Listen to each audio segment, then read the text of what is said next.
Dobro ljudi, s vama PC Tutoriali i danas ovaj klip je za one koji ne žele da kupu na primjer hoće nove dijelove a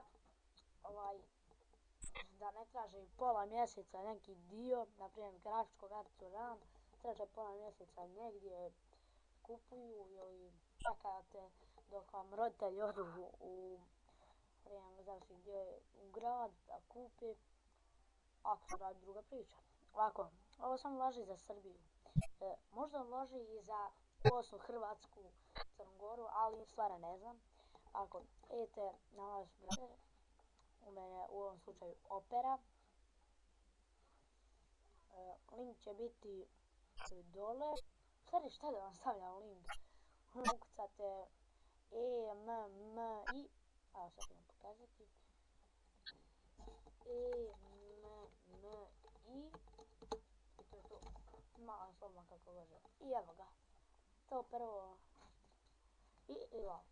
Tu vamo ispod imate, na primjer, zanima vas RAM memory. Evo, piše ovdje RAM memory. Kliknete tu. I izaći će vam RAM memorija. I sad koje god želite imate, a vrijeme odaberete neku. To samo ja mislim važi za Srbiju, da vam opet naspomenem, pošto ovaj sajt iz Srbije, sve su u dinarima.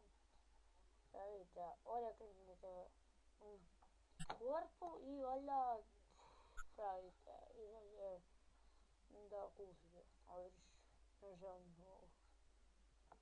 Zatvorio se. I tu radite kupite i eto, to bi bilo to za ovaj klip. Jeste bio kratak puno, ali ništa da se radi.